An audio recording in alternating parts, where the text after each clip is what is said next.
अस्सलाम वालेकुम जी। उम्मीद करता हूँ तमाम दोस्त खैरियत से होंगे। आज का टॉपिक है परदेसी और उसके घर वाले। एक अहम वाक़या आपके साथ शेयर करने जा रहा हूँ। गुज़श्ता रोज़ मैं टैक्सी में एक पठान के साथ जा रहा था, तो रास्ते में गपशप हुई और चंद सवाल जवाब हुए।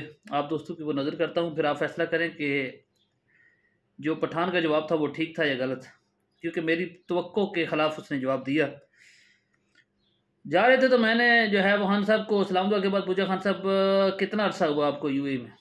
कहते हैं कि मड़ा 25 से ऊपर हो गए।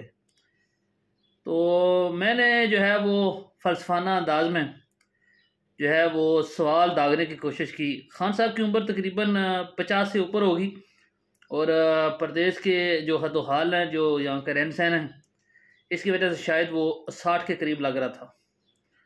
तो मैंने कहा, जी आप इतना अरसा इधर हैं तो आप क्या समझते हैं? मेरा ख्याल है कि हम जो लोग हैं, सारी ज़िंदगी आपने प्रदेश में गुजार दी, 25 से 30 साल एक काफ़ी लंबा अरसा होता है, एक उम्र का हिस्सा होता है। तो मेरा ख्याल है कि हम घर वालों के साथ जो है वो जुल्म कर रहे हैं, इसका हिसाब हमें देना पड़ेगा।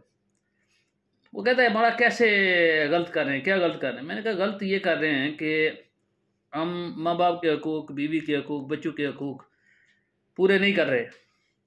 2-2 साल इधर रहते हैं, साल रहते हैं, तो हम उनके साथ जो है वो जुल्म कर रहे हैं। तो उस मेरा ख्याल था कि मेरे सवाल के साथ वो एग्री होगा, लेकिन मेरी तवक्को के बिल्कुल ख़िलाफ़ खान साहब ने जवाब दिया। उन्होंने कहा कि जुल्म हम नहीं कर रहे, बल्कि जुल्म जो है वो हमारे घर वाले हमारे साथ कर रहे हैं। मैंने कहा, कैसे?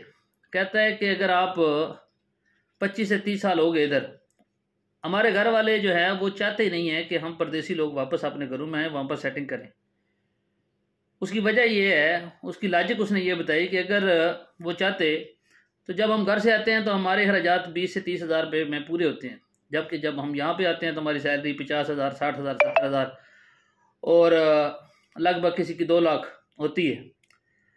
तो अगर वो चाहते तो वो सेविंग करते, वो सेविंग करके 2 साल बाद, 3 साल बाद जब हम जाते तो कहते कि ठीक है अभी इधर ही कारोबार सेटिंग करते हैं। लेकिन कहता है कि हर दूसरे परदेसी की कहानी ये है कि जैसे ही मंथ की लास्ट डेट आती है तो घर से जो है वो कॉल आना शुरू हो जाती है कि ये पैसे इधर देने हैं, इधर देने हैं, इधर देने हैं। आप लाख रुपए भेजो तब भी, 2 लाख भेजो तब भी, बहुत मुश्किल से जो है वो बजट पूरा होता है, बल्कि खसारे में रहता है।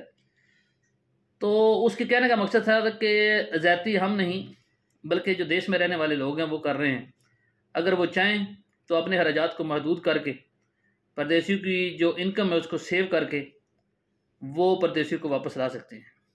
अगर आप इस बात से मुतफिक हैं तो बताएं, नहीं मुतफिक तब भी बताएं। Thank you.